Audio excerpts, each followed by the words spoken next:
چارچوب هفتی جنگا کردستان دا فرمانگاه جنگا دهوکی چالاکیه که هاجوتنا پایسکیلان روی که خست اب مره مهاندان و قطابیان و توای خلکیش با هاجوتنا پایسکیل الشیناب کارینانا ترمبله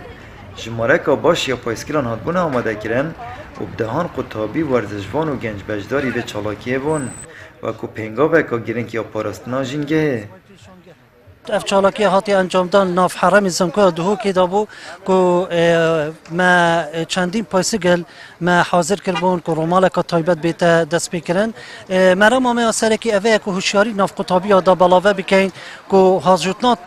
پایسگل تشتک نرماله و بالعکس ورزشه ده گلکش ایشا خلاص بتن و مرا مامه دوی اوه بو احتمال ام بیجین که هات نوچونا پایسگل ده بتا اگر که سرکی که پیزبون و بجنگه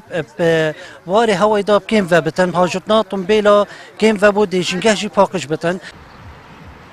کمالگه مدا و تایبت جلده ورا بادینان رجا هاجتنا پایسکیلان زوریا کمه شلایکی و قرابالغه که مازن سرجاده یان درست بید اگر جمارا زوریا ترنبیلان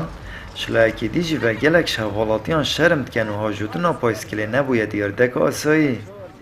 خرفکرنا کومکا پایسکل وانا مرماوی چندی کو اوه شرما کل دف خلکی مهی کو بشکنن و خلکک بشتن افریقا پایسکل وقت اشتکی نورمال ببین تو بهاجو تو فایده جی بکتن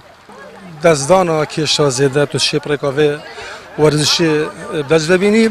از وقت خو اول سال مناسی از کوریجا پرورده ورزشی از هر رو من سیارش مال یا هی بس از حس کم پایسکلیتم از هر رو پایسکلیتم تشتکی جوانه و هر بو ساخلمیه باشه چون زین زانن 12 سال ساخلمیه زیادت کن سر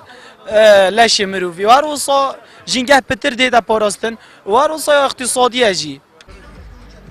ورزشوان اندهو که جد خوازن هاجوتنا پایسکلی ببیتا دیار دو خلق گشتی و تخا گنجام تایبتی پشت بستنل سرب کن جبر کو گلک مفاین ساخلمیا لشید ورزشا پایسکل سواریه ده هنه زده باری مفاین آبوری و پاراستنا جنگه پایسکل همی عضلات جسمی همی عضلات جسمی گل تفکیره گل عقل مروی شول کردن و دا هاجوتنا پایسکل روسا تو عضلات مساگل خوش بکارتی دا شیوه پایسکل پرو بدن تندکو تندرست درس بتو هزا تایل شیجی درس لی بتن و تو بشه کارت خودت روزانه بسانه‌تر انجام ده هر دم گازنده تتکرن که جمارا ترنبیلان زده ترش آست پیتوی و جاده این مجی نشن و جمارا زور یا ترنبیلان ور بگیرن ورزشوان و دوستان جنگه جد خوازن بر حوالاتی هم کویت پایسکیلان دا که جاده والا ببن و جنگه و کردستان جیا پاراستی بید آمد بریفکانی کنال آسمانی پیام دهوک